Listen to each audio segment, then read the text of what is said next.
नमस्कार दोस्तों, स्वागत है आप सभी का SRL एकेडमी के यूट्यूब चैनल पर। कैसे हैं आप सब लोग? उम्मीद करते हैं कि आप सब लोग होंगे वो स्वस्थ होंगे, मस्त होंगे, मजे में होंगे।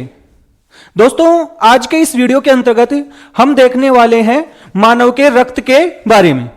आज के इस वीडियो के अंतर्गत हम ये देखेंगे कि जो मानव का रक्त होता है, ब्लड होता है, ये क्या होता है, इस रक्त के अंदर क्या क्या पाया जाता है, कौन कौन सी इसके अंदर संरचनाएं पाई जाती हैं और किस प्रकार से इसका संगठन होता है। तो ये सब कुछ आज के इस वीडियो में हम देखने वाले हैं।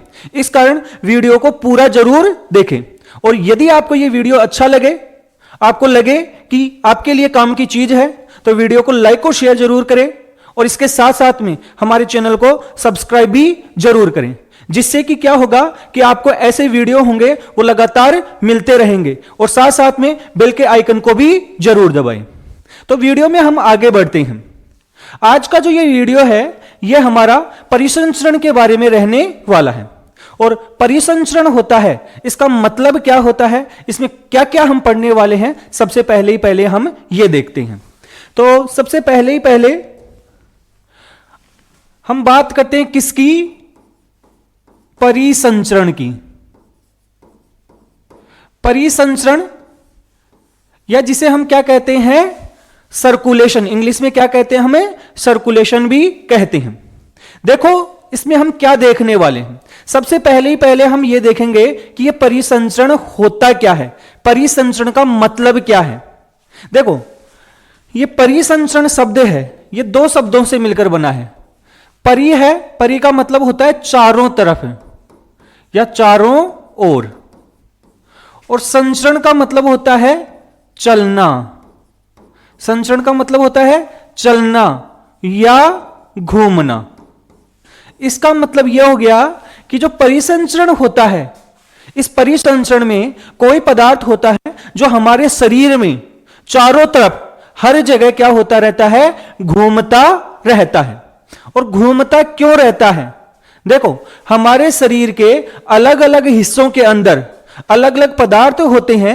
उन पदार्थों को एक जगह से दूसरी जगह तक पहुंचाने के लिए, एक कोशिका से दूसरी कोशिका तक पहुंचाने के लिए, एक अंग से दूसरे अंग तक पहुंचाने के लिए हमें किसी ना किसी माध्यम की आवश्यकता पड़ेगी। और यह जो माध्यम के रूप में कार्य करता है, यह जो प्रक्रिया होती है, इसी को क्या कहते हैं, परिसंचरण कहते हैं। जैसे भाई आप लोग होते हो, वो आप कहीं एक जगह से दूसरी जगह जाते हो तो आप किसी ना किसी साधन का उपयोग करते हो और उसे हम बोलते हैं परिवहन, ट्रांसपोर्टेशन। उसी प्रकार से हमारे शरीर के अंदर पदार्थों को एक जगह से दूसरी जगह पहुंचाने के लिए कोई क्या काम में आता है, परिसंचरण काम में आता है। तो इस प्रकार से परिसंचरण का मतलब होता है कि यह हमारे शरीर में पदार्थों को एक स्थान से दूसरे स्थान तक पहुंचाने की एक क्या है, व्यवस्था है। अब बात हम यह करते हैं कि जो मानव का परिसंचरण होता है या मानव में जो परिसंचरण होता है वो कैसे होता है। देखो मानव में परिसंचरण के लिए हमारा परिसंचरण तंत्र पाया जाता है। इस परिसंचरण के कार्य के लिए क्या पाया जाता है, परिसंचरण तंत्र पाया जाता है। तो सबसे पहले हम बात करेंगे किसके बारे में, परिसंचरण तंत्र के बारे में।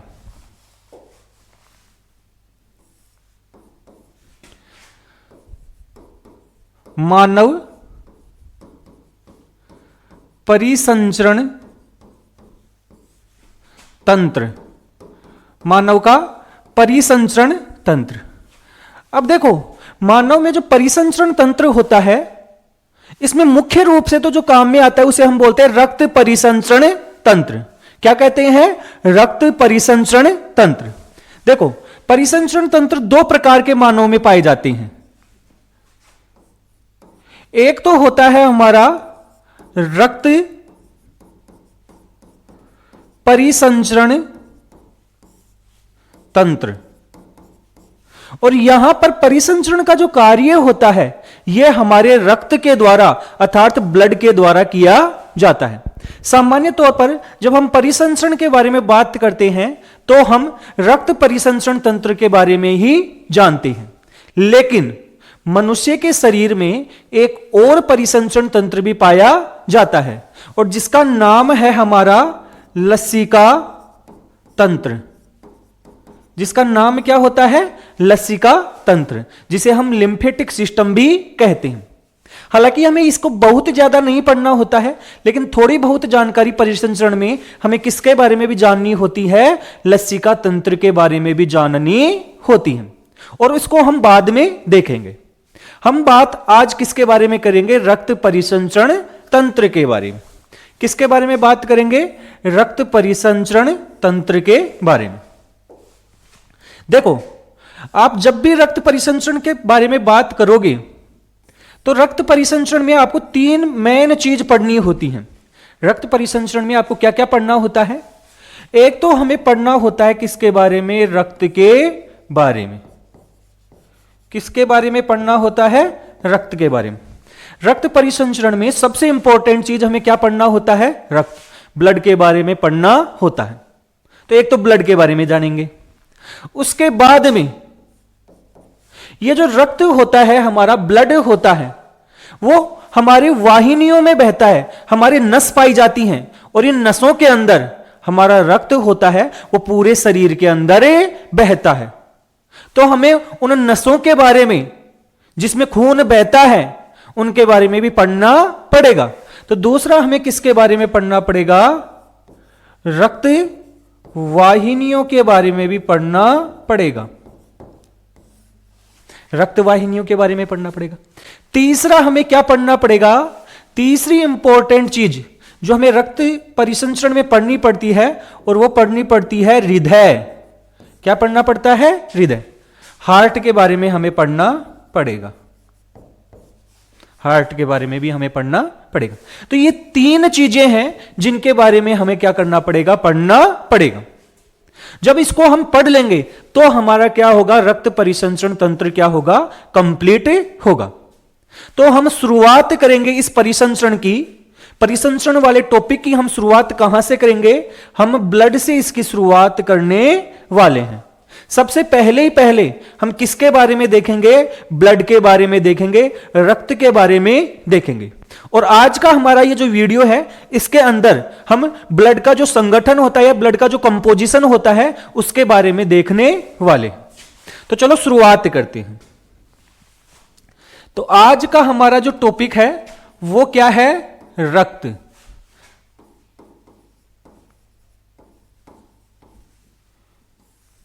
इसके बारे में हम जानने वाले हैं। चलो देखो भाई, रक्त होता क्या है? अगर आपसे कोई बात की जाए कि रक्त क्या है, आपके दिमाग में सबसे पहले क्या आता है? कि रक्त होता है, यह हमारे शरीर में पाए जाने वाला एक लाल रंग का तरल पदार्थ होता है। यह सबसे पहले दिमाग में आता है। तो रक्त क्या है? हमारे शरीर में पाए जाने वाला एक लाल रंग का एक तरल पदार्थ है, और जो कि क्या होता है? एक संयोजी उत्तक होता है। कैसा उत्तक होता है? संयोजी। संयोजी उत्तक का मतलब क्या है? संयोजी का मतलब होता है संयोजन। संयोजन का मतलब होता है जोड़ना। संयोजन का मतलब क्या होता है? जोड़ना। अर्थात एक ऐसा उत्तक जो हमारे शरीर के विभिन्न भागों को, शरीर के विभिन्न अंगों को आपस में क्या करता है? जोड़ता है। उसे हम क्या कहते हैं? संयोजी उत्तक कहते हैं। जैसे हमारी हड्डियां हो गई, जैसे हमारी क्या हो गई? कार्टिलेज हो गए। और उसी प्रकार से हमारा रक्त भी कैसा होता है? संयोजी उत्तक होता है। तो आप रक्त के बारे में क्या बात लिखोगे भाई?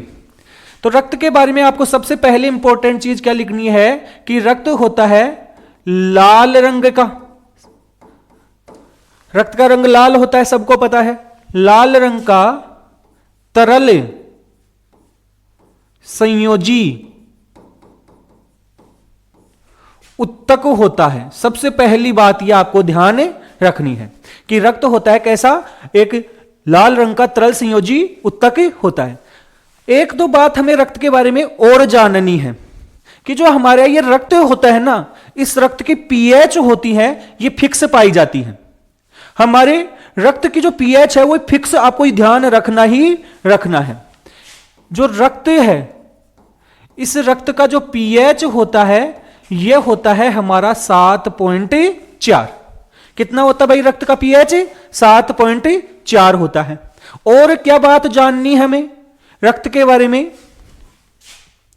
कि जो मानव होता है, मानव में जो रक्त की मात्रा होती है, कितना खून होता है, वो होता है हमारा लगभग 5 से लेकर 6 लीटर। एक वयस्क मनुष्य की बात हो रही है यहां पर।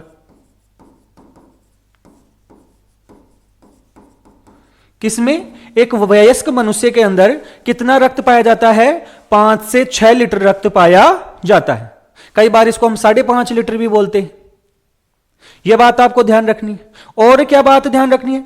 अब एक बात बताओ मेरे को, एक बात बताओ, अगर कोई वयस्क मनुष्य है तब तो उसके अंदर 5 से 6 लीटर खून है, लेकिन कोई बच्चा है, उसमें कितना रक्त होगा, उसमें कितना खून होगा, हमें कैसे पता चलेगा भाई?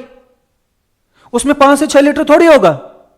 तो अगर किसी बच्चे के बारे में या जनरल बात की जाए कि कितना खून होता है, तो हम उसे बता सकते हैं कि कोई भी व्यक्ति होता है, कोई भी बच्चा होता है, उसके शरीर में लगभग उसके वजन का 8% क्या पाया जाता है? रक्त पाया जाता है।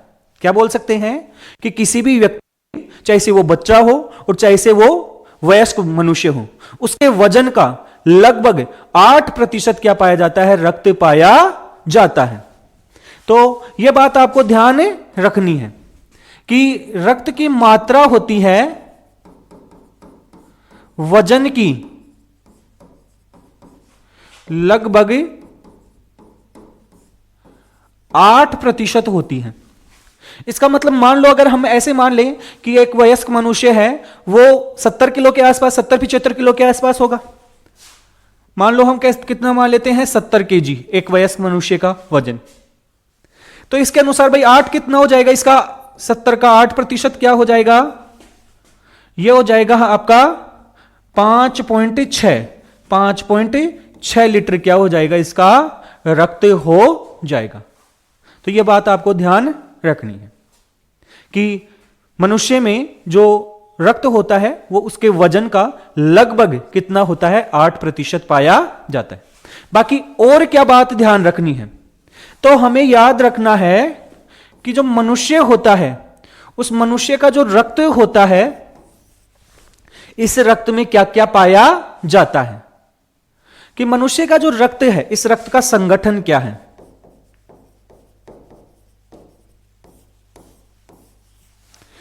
देखो, संगठन का मतलब होता है कि कोई भी पदार्थ होता है, कोई भी वस्तु होती है, वो किन किन चीजों से मिलकर बनी होती है।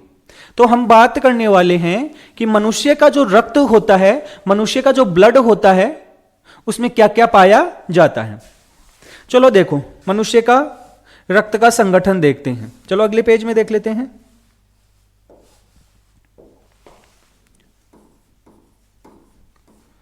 रक्त का संगठन।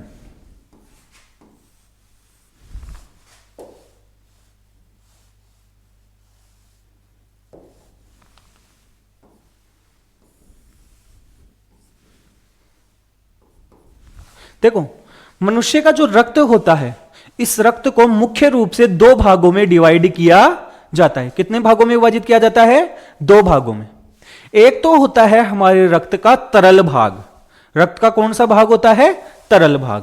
तो एक तो होता है रक्त का तरल भाग, और दूसरा भाग जिसे हम कहते हैं रक्त का, वो होता है उसका संगठित भाग।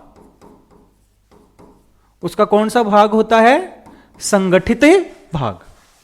तो रक्त में मुख्य रूप से 2 हिस्से पाए जाते हैं। जो इसका तरल भाग होता है, इसके तरल भाग को हम कहते हैं प्लाज्मा। तरल भाग को क्या कहा जाता है? प्लाज्मा। और पूरा जो रक्त होता है, ब्लड होता है, उसका लगभग 55% हिस्सा होता है। उसका 55% हिस्सा होता है, वो क्या पाया जाता है? प्लाज्मा पाया जाता है। और बाकी कितना बच गया भाई? 100% में से 55% यदि प्लाज्मा है, तो शेष बच गया हमारा 45%, और वो हो गया हमारा संगठित भाग। और ये जो संगठित भाग होते हैं, इसे हम क्या कहते हैं? कोशिकाएं। इसमें क्या पाई जाती है? हमारी कोशिकाएं पाई जाती हैं, या इन्हें हम क्या कहते हैं? कणिकाएं भी कहते हैं। क्या कहते हैं भाई? कणिकाएं। और ये कितना है भाई? ये है रक्त का लगभग 45%। प्रतिशत। आपको चीजें समझ में आती जा रही होंगी। अगर अच्छा लग रहा है, आपकी चीजें समझ में आ रही हैं, तो आप कमेंट जरूर करें, और अगर नहीं समझ में आ रहा है तो भी आप कमेंट करके पूछे सकते हैं। तो रक्त के मुख्य रूप से दो हिस्से होते हैं। सबसे पहले हम बात करते हैं किसके बारे में? प्लाज्मा के बारे में। किसके बारे में बात करते हैं? प्लाज्मा के बारे में। देखो, रक्त में जो प्लाज्मा होता है यह कैसे होता है? एक हल्के पीले रंग का पदार्थ होता है। हल्के पीले रंग का एक तरल पदार्थ होता है। चलो इसका एक डायग्राम दिखाता हूं मैं आपको। अगर ये चल जाता है यहां पे नेट, तो इसका डायग्राम देखते हैं।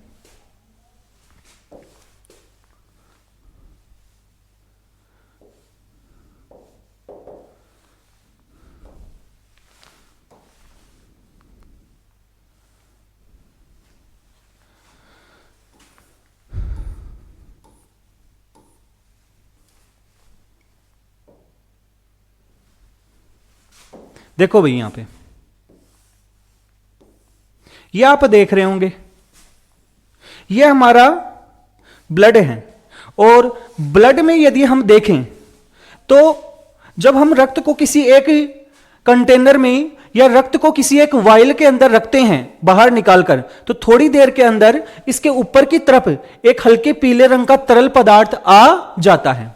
और वो हल्के पीले रंग का जो तरल पदार्थ होता है, जो हल्के पीले रंग का ये तरल पदार्थ जो ऊपर की तरफ आया है, इसे तो हम क्या कहते हैं? प्लाज्मा कहते हैं। और नीचे की तरफ ये जो रह गया है शेष, जो आपको लाल रंग का दिखाई दे रहा है मेनली, इसके अंदर हमारी क्या पाई जाती हैं? हमारी आरबीसी पाई जाती हैं, कोशिकाएं पाई जाती हैं। और बाकी एक हिस्सा इसके बीच में भी होता है, और इस हिस्से में आपका क्या पाया जाता है? डब्ल्यूबीसी। एक तो क्या पाई जाती है?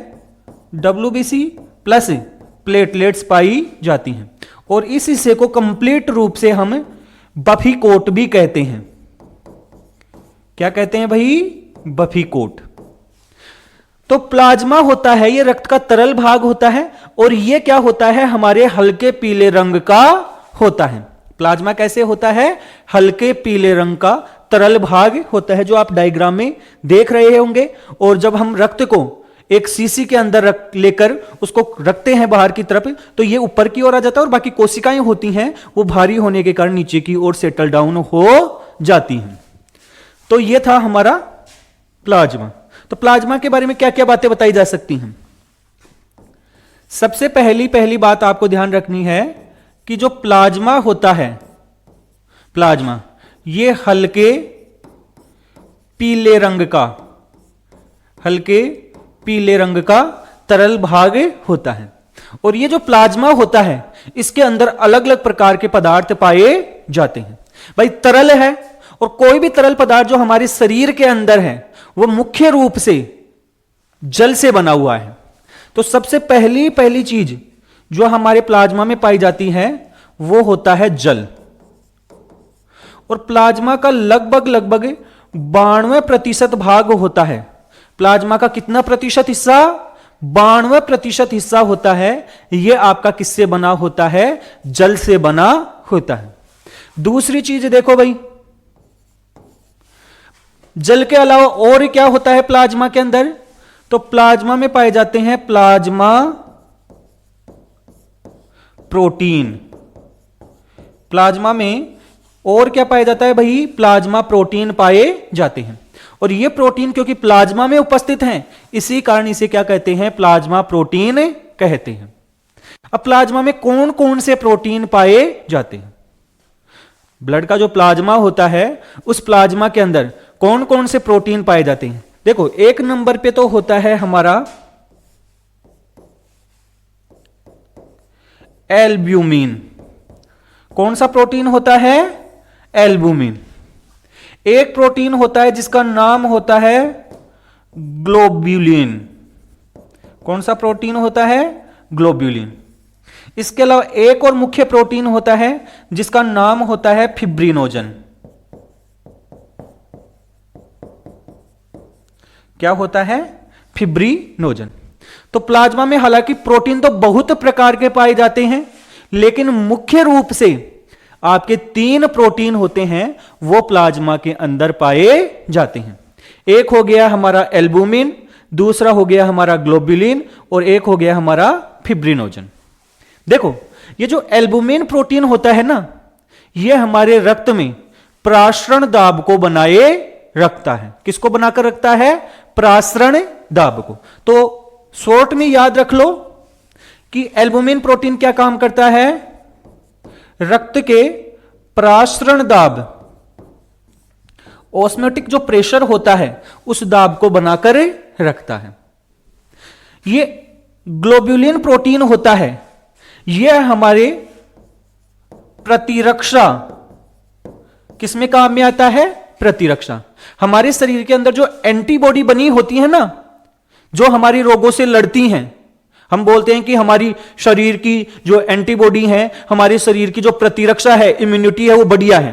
क्यों बढ़िया है? क्योंकि आपके शरीर में क्या पाई जाती है? एंटीबॉडी। और वो किसकी बनी होती हैं? ग्लोबुलिन प्रोटीन की बनी होती हैं। तो वास्तव में ये क्या बनाती है? हमारी एंटीबॉडी। और बाकी ये फिब्रिनोजन होता है ना, ये हमारे रक्त का थक्का बनाने में काम में आता है। किस में काम में आता है? रक्त का थक्का बनाने में काम में आता है। तो 3 प्रोटीन जो मुख्य रूप से प्लाज्मा के अंदर पाए जाते हैं, ये आपको ध्यान रखना है, एग्जाम में जरूर पूछे जाते हैं कि प्लाज्मा प्रोटीन कौन कौन से होते हैं। तो प्लाज्मा के अंदर कौन कौन से प्रोटीन पाए जाते हैं? प्लाज्मा में एल्बुमिन प्रोटीन पाया जाता है जो प्रासरण दाब को बनाकर रखता है। दूसरा प्रोटीन होता है ग्लोबुलिन प्रोटीन, जो क्या करता है? आपके प्रतिरक्षा अर्थात एंटीबॉडी का निर्माण करता है। और तीसरा प्रोटीन जो मुख्य रूप से पाया जाता है वो होता है फिब्रिनोजन, और यह हमारे रक्त का थक्का बनाने में काम में आता है। और कुल प्लाज्मा में लगभग 6 से लेकर 8% हिस्सा होता है, यह कौन बनाता है? हमारे प्रोटीन ही बनाते हैं। इसके अलावा शेष और क्या पदार्थ पाए जाते हैं प्लाज्मा में? तो प्लाज्मा में देखो पोषक पदार्थ भी पाए जाते हैं। क्या पाए जाते हैं? पोषक पदार्थ।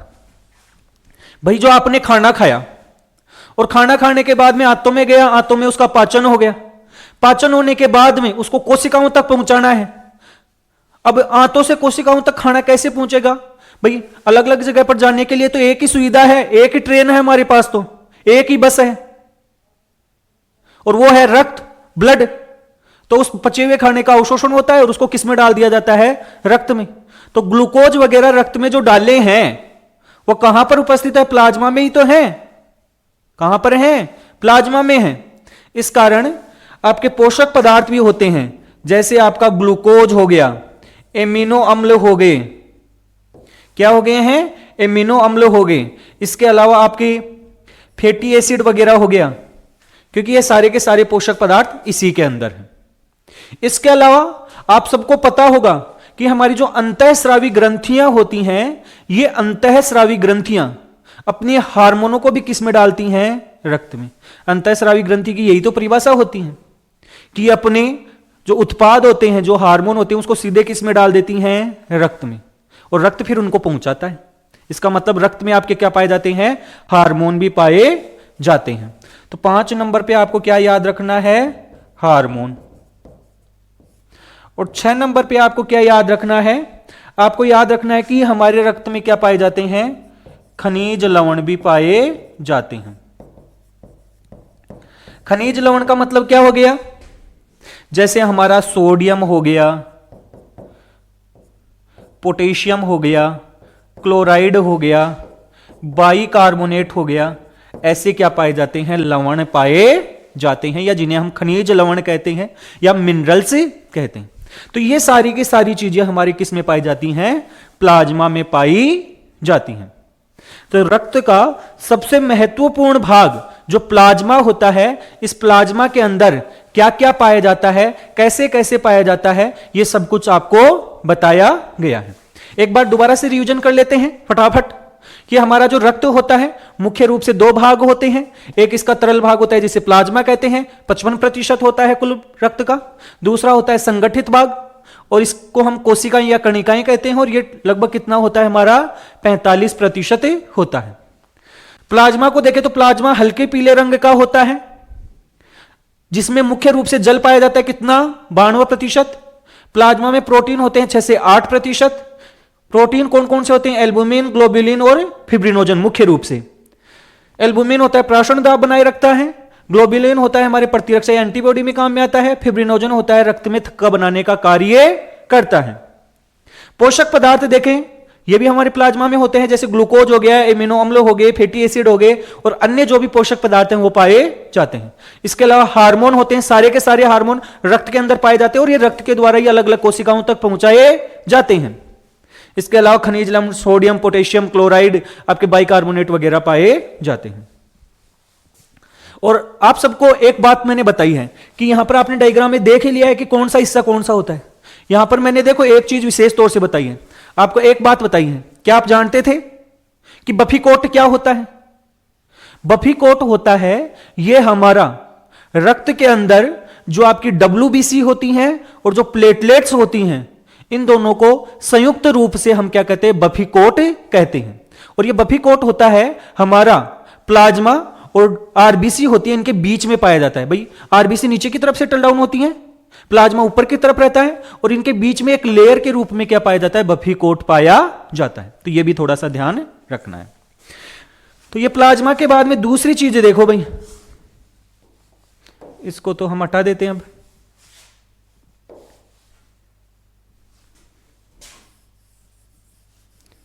दूसरी हमारे संगठित पदार्थ, और संगठित पदार्थ को हम क्या कहते हैं भाई,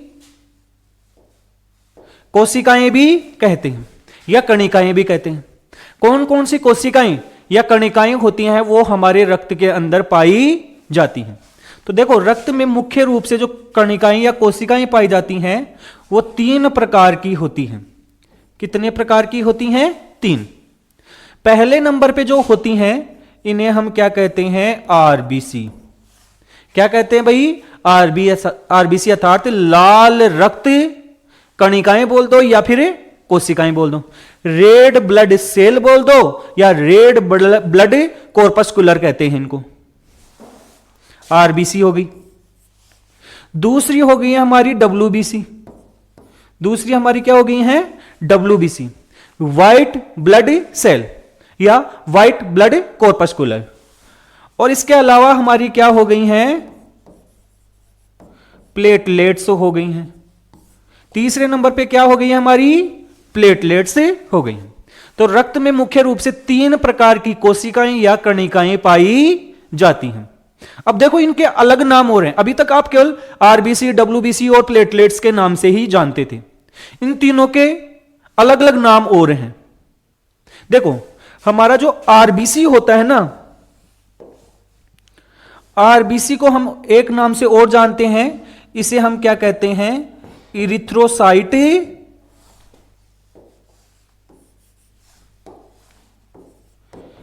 इरिथ्रोसाइट भी कहते हैं। आरबीसी को और क्या कहा जाता है, इरिथ्रोसाइट। साइट का मतलब तो होता है कोशिका, साइट का मतलब क्या होता है, कोशिका। तो ये इसको क्या कहते हैं, इरिथ्रोसाइट। इसको क्या कहते हैं हम, ल्यूकोसाइट। इसको और किस नाम से जाना जाता है, ल्यूकोसाइट। तो डब्ल्यूबीसी को और किस नाम से जाना जाता है, ल्यूकोसाइट। और प्लेटलेट्स को हम क्या कहते हैं, थ्रोम्बोसाइट। किस नाम से जानते हैं, थ्रोम्बोसाइट। तो यह आपको याद रखना है कि हमारी जो ब्लड होता है, ब्लड में जो कोशिकाएं होती हैं, उन कोशिकाओं के अंदर जो आरबीसी होता है उनको इरिथ्रोसाइट, डब्ल्यूबीसी होता है उसको ल्यूकोसाइट, और प्लेटलेट्स होती हैं उन्हें हम और किस नाम से जानते हैं, तो उन्हें हम किस नाम से जानते हैं, थ्रोम्बोसाइट के नाम से भी जानते हैं। तो यह हमारा जो ब्लड है उसका संगठन वाला पार्ट कंप्लीट हुआ है। संगठन में भी हमने केवल इनके नाम पढ़े हैं, इन तीनों को हम डिटेल में भी देखेंगे। आरबीसी को, डब्ल्यूबीसी को और प्लेटलेट्स को हम डिटेल में देखने वाले हैं। हालांकि तीनों तो आज कंप्लीट नहीं हो पाएंगे, लेकिन फिर भी हम एक चीज को देख लेते हैं और वो है हमारी आरबीसी। आरबीसी को आज के इस वीडियो के अंतर्गत हम देख लेते हैं। चलो भाई देखो, आरबीसी।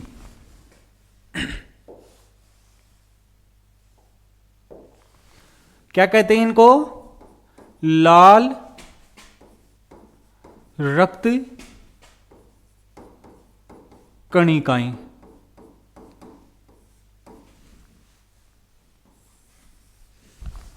लाल रक्त कणिका। नाम से पता चल रहा है कि ये लाल रंग की हैं। कैसे रंग की हैं? लाल रंग की। दूसरा नाम क्या है भाई इनका? एक तो देखो इनका दूसरा नाम है, वो है आपका इरिथ्रोसाइट।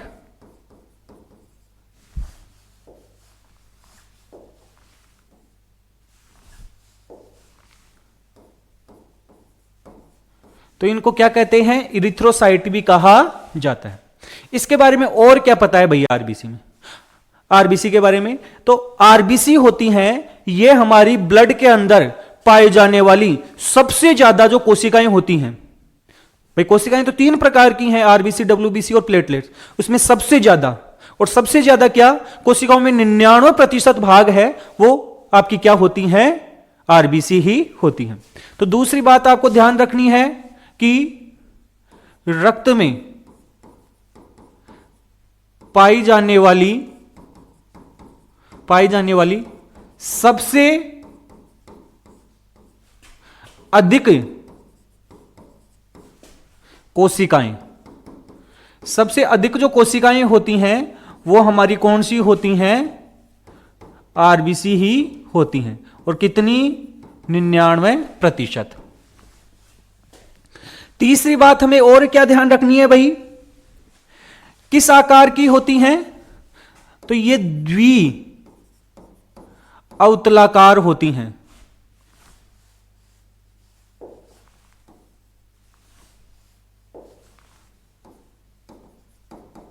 कैसी होती हैं? द्विअवतलाकार। द्विअवतलाकार का मतलब मैं डायग्राम बना के दिखाता हूं आपको। देखो इनकी दो सतह हैं। ये वाली सतह भी आपकी अवतल है और ये नीचे वाली सतह भी कैसी है? अवतल। अवतल सतह यही तो होती है भाई। अवतल का मतलब ऐसे बीच में खांच, बीच के अंदर आपका क्या होता है? घुमाव होता है। बीच के अंदर घुमाव होता है, उसको बोलते हैं अवतल। तो ये देखो एक अवतल सतह तो ये रही और दूसरी अवतल सतह ये रही। तो याद रखो भाई कैसी होती है? द्विअवतलाकार अर्थात बाइकोनकेव होती है। और साथ साथ में कैसे रंग की है? लाल रंग की होती है। कैसे रंग की होती है? लाल रंग। और जो ये कोशिकाएं हैं इनका जो ये लाल रंग होता है वो किसके कारण होता है? हीमोग्लोबिन के कारण होता है। किसके कारण होता है? हीमोग्लोबिन के कारण होता है। इनका जो आकार होता है किसका? आरबीसी। कितनी बड़ी होती है आरबीसी? तो आरबीसी का आकार वो होता है लगभग 7.4 माइक्रोमीटर होता है। कितना होता है? 7.4 माइक्रोमीटर। इसके अलावा और क्या बात ध्यान रखनी है भाई? हमारे रक्त के अंदर सबसे ज्यादा पाई जाने वाली यही कोशिकाएं हैं। अगर रक्त में इनकी संख्या की बात की जाए तो इनकी संख्या होती है वो होती है लगभग आपकी 5 से लेकर 5.5 मिलियन पर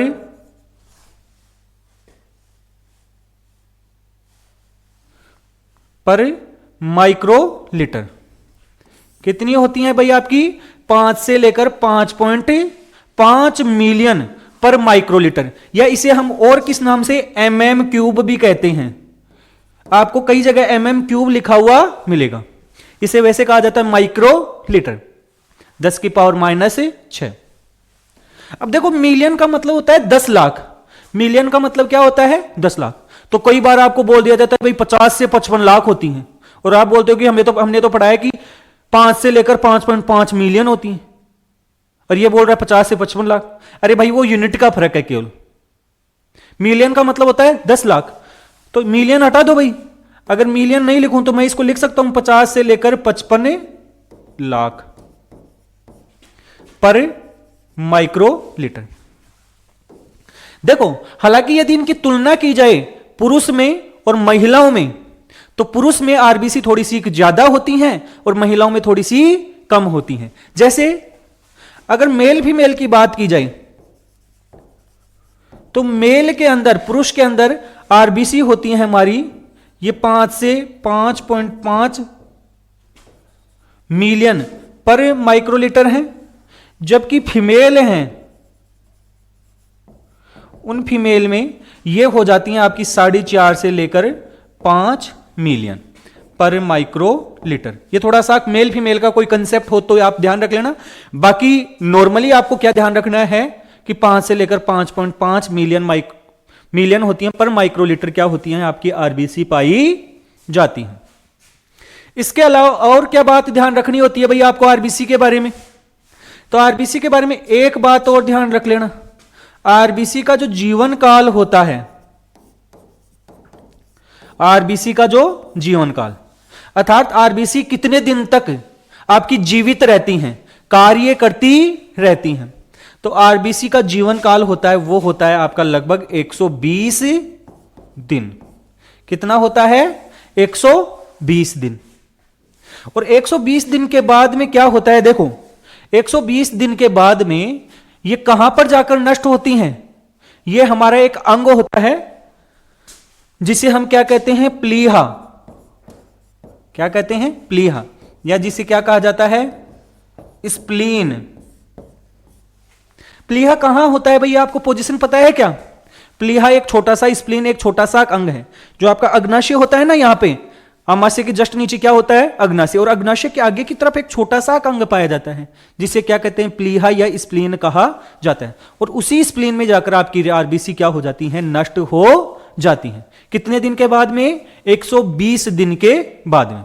इसी कारण से वैसे तो सबको पता होगा कि जो प्लीहा होता है इसे हम क्या कहते हैं? इसे हम कहते हैं आरबीसी का कब्रिस्तान। आरबीसी का कब्रिस्तान। भाई कब्रिस्तान क्या होता है? कब्रिस्तान एक ऐसी जगह है जहां पर जाकर मानव होता है, उसका सब कुछ जाकर क्या हो जाता है? समाप्त हो जाता है। उसके बाद वो ईश्वर को प्यारा हो जाता है भाई। तो कब्रिस्तान में जाकर सब कुछ समाप्त हो गया। वैसे ही आरबीसी में, सॉरी, प्लीहा या स्प्लीन में जाकर आरबीसी का भी क्या हो गया है? सब कुछ समाप्त हो गया है। इसी कारण इसे क्या कहा जाता है? हमारा आरबीसी का कब्रिस्तान भी कहा जाता है। किसको? प्लीहा को। तो ये हम आरबीसी के बारे में देख रहे थे। अब इसके बाद में जो ये आरबीसी होती हैं, इसके बारे में और क्या बात? आरबीसी में एक चीज बताई थी कि जो हीमोग्लोबिन होता है, आरबीसी में क्या पाया जाता है? हीमोग्लोबिन। और ये हीमोग्लोबिन के कारण ही इसका रंग कैसा होता है? लाल होता है। देखो, थोड़ा सा हीमोग्लोबिन के बारे में भी देख लेते हैं।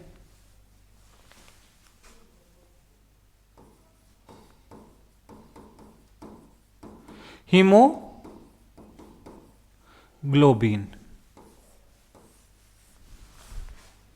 देखो हीमोग्लोबिन है ना, ये क्या है? एक लाल रंग का वर्णक है। कैसा है? लाल रंग का वर्णक है। वर्णक होता है कोई रंगीन पदार्थ। वर्णक का मतलब क्या होता है? कोई रंगीन पदार्थ। तो लाल रंग का वर्णक कौन सा है? हमारा हीमोग्लोबिन। और इसी वर्णक के कारण क्या होती है? आरबीसी का रंग लाल होता है। लाल होता है।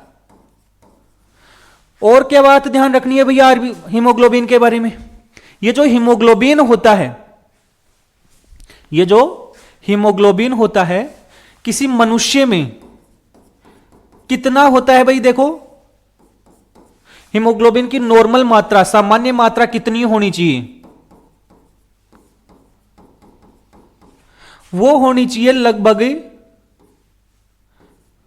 12 से 12 नहीं तो 13 मान लो। चलो हम एग्जैक्ट ही लिख देते हैं। 13 से लेकर 15 ग्राम पर डीएल होती है। हीमोग्लोबिन की मात्रा, सामान्य मात्रा कितनी होनी चाहिए किसी मनुष्य में? 13 से लेकर 15 ग्राम पर डीएल। देखो 13 से 15 ग्राम, डीएल का मतलब होता है 100 ml। कितना? 100 ml। अर्थात 100 ml रक्त में 13 से लेकर 15 ग्राम आपका क्या होना चाहिए? हीमोग्लोबिन होना चाहिए। सामान्य तौर पर आप ये बोलते हो कि हमारे अंदर तो 12 पॉइंट खून है, किसी के अंदर 10 पॉइंट खून है। वो पॉइंट का मतलब यही है भाई, सीधा सीधा मतलब यही है कि ग्राम पर डीएल होता है, उसको नॉर्मली सामान्य भाषा में क्या बोल दिया जाता है? पॉइंट बोल दिया जाता है। तो कितना मात्रा होती है? 13 से 15। हालांकि इसको हम मेल फीमेल इनमें अलग अलग कर सकते हैं। चलो लिख ही देता हूं। मेल होता है, इसके अंदर ये आपका 13 से लेकर 18 ग्राम पर डीएल हो सकता है।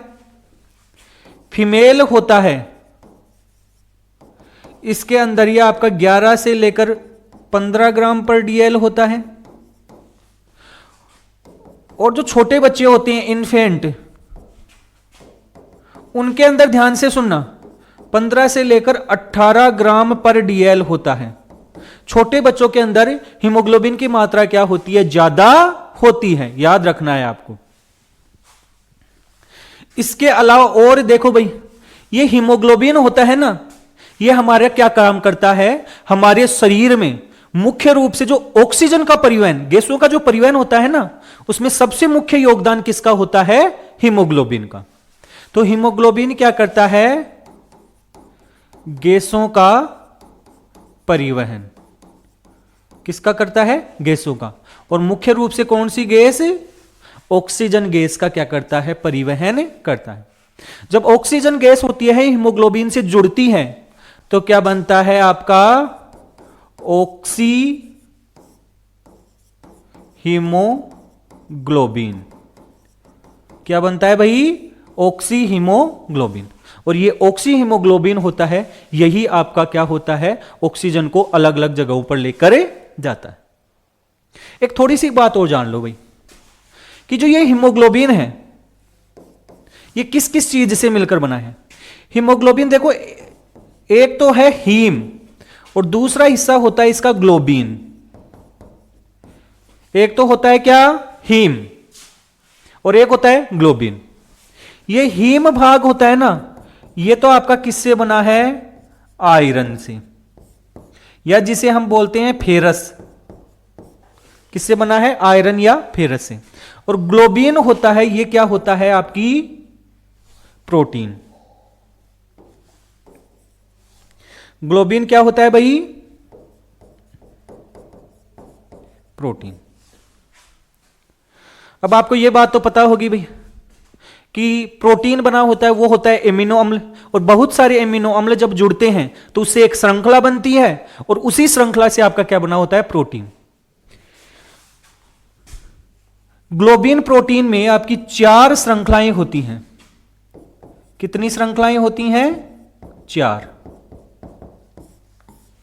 हीमोग्लोबिन में 4 ग्लोबिन श्रृंखलाएं या 4 आपके एमिनो अम्लों की श्रृंखला होती हैं।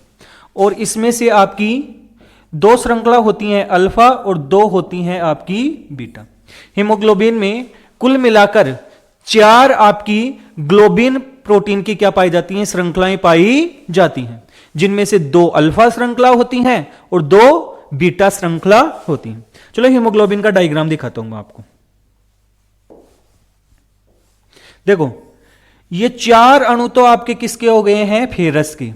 फेरस का मतलब Fe+2। Fe+2।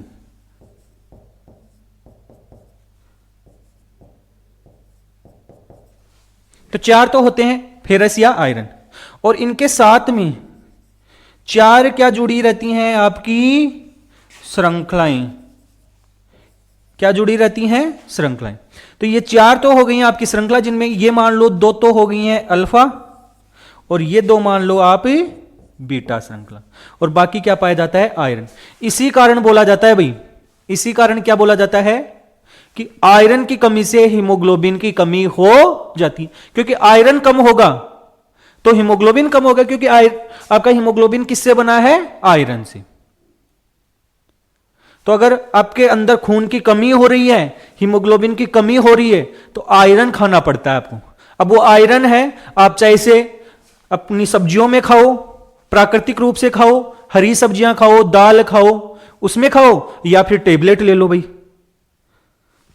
खून की कमी होती है तो ये था हमारा हीमोग्लोबिन। अब देखो, आपको मैं एक बात बताता हूं भाई, अगर कोई व्यक्ति है और उसके अंदर खून की कमी हो गई, कहने का मतलब आरबीसी या हीमोग्लोबिन की कमी हो जाती है, तो उस स्थिति को क्या कहा जाता है? एनीमिया कहा जाता है।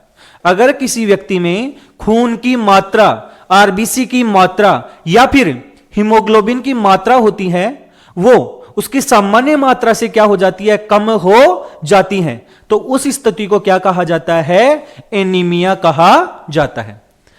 तो आरबीसी या फिर हीमोग्लोबिन या फिर ब्लड, नॉर्मली देखो हीमोग्लोबिन कम होगा तो आरबीसी कम होना ही होना है, और अगर आरबीसी कम है तो ब्लड की मात्रा अपने आप कम हो जाएगी, क्योंकि हमारी सबसे ज्यादा कौन सी कोशिकाएं होती हैं? आरबीसी होती हैं रक्त में। तो इसकी कमी से किसकी बात हो रही है? कमी। और इसकी कमी को क्या कहा जाता है? एनीमिया कहा जाता है। क्या कहा जाता है? एनीमिया। आप एक शब्द कई बार सुनते हो और वो बोलते हैं इरिथ्रोसाइटोसिस। एक शब्द होता है जिसका नाम है इरिथ्रोसाइटोसिस। देखो ये शब्द आपको मिलेगा साइटोसिस। साइटो का मतलब होता है कोशिकाएं, और अगर उसके आगे सिस लगा हुआ है, इसका मतलब उसका अधिकता होता है। क्या होता है? अधिकता। और एक शब्द होता है जिसे बोलते हैं इरिथ्रोसाइटोपिनिया। इरिथ्रोसाइटोपिनिया। देखो मैं आपको एक बात बता देता हूं कि अगर किसी के अंत में साइटोसिस लगा हुआ है, इसका मतलब वो अधिकता है, उन कोशिकाओं की सामान्य से अधिक मात्रा। और अगर ये साइटोपिनिया लगा हुआ है तो इसका मतलब होता है कमी। तो एनीमिया कौन सी स्थिति है? एनीमिया में क्या होता है? आपकी आरबीसी की कमी तो होती है, इस कारण एनीमिया कौन सी कंडीशन में आता है? आपका इरिथ्रोसाइटोपिनिया अर्थात एनीमिया। क्या होता है? एनीमिया। और इरिथ्रोसाइटोसिस का मतलब क्या होता है? आरबीसी की अधिकता। भाई देखो इरिथ्रोसाइटोसिस का, इरिथ्रोसाइट का मतलब तो होता है आरबीसी, और सिस लग गया मतलब अधिकता। इसका मतलब क्या हो गया? इरिथ्रोसाइटोसिस का मतलब हो गया आरबीसी की अधिकता, और इरिथ्रोसाइटोपिनिया का मतलब क्या हो गया? आपकी आरबीसी की कमी। तो ये दो शब्द भी ध्यान रख लेना। तो नॉर्मली मैं बता सकता हूं कि इरिथ्रोसाइटोसिस का मतलब क्या होता है? आरबीसी की अधिकता होती है, और इरिथ्रोसाइटोपिनिया का मतलब होता है आरबीसी की कमी। तो ये सब कुछ मैंने आपको किसके बारे में बता दिया है? आरबीसी के अंदर। आज के इस टॉपिक के अंतर्गत हमने जो हमारा ब्लड होता है उसके संगठन के बारे में देखा है, उसमें क्या क्या पाया जाता है, उसके प्लाज्मा के बारे में पढ़ा है, साथ साथ में जो उसकी कणिकाएं या कोशिकाएं हैं उसमें हमने किसके बारे में पढ़ा है? आरबीसी के बारे में पढ़ा है। इसके अलावा आगे वाले वीडियो के अंतर्गत हम डब्ल्यूबीसी और प्लेटलेट्स के बारे में देखने वाले हैं। बाकी आप सबको ये वीडियो कैसा लगा है? अगर आपको अच्छा लगा है तो वीडियो को लाइक और शेयर जरूर करें, और इसके अलावा हमारे चैनल को सब्सक्राइब भी जरूर करें, जिससे कि क्या होगा कि आपको ऐसे वीडियो होंगे वो लगातार मिलते रहेंगे। और यहां पर आपको केवल टाइम पास नहीं करवाया जाता है, बल्कि जिस भी टॉपिक को पढ़ाया जा रहा है उस टॉपिक के बारे में पूरा का पूरा नॉलेज है वो आपको दिया जा रहा है। और ये जो तैयारी आपको करवाई जा रही है ये ना केवल आपके लैब असिस्टेंट के लिए काफी है, बल्कि यहां पर जो टॉपिक पढ़ाए जा रहे हैं इतनी गहराई से हम पढ़ाते हैं कि ये आपकी आने वाली जो परीक्षा है, चाहे वो टीचर की एग्जाम हो या अन्य कोई भी एग्जाम हो, first grade second grade teacher हो या अन्य कोई भी सेंट्रल लेवल की एसएससी वगैरह की एग्जाम हो, जहां पर भी हमारी बायोलॉजी या जनरल साइंस आती है, उन सब के लिए भी क्या है, काफी है। तो इस कारण हमारे चैनल को सब्सक्राइब जरूर करें। धन्यवाद।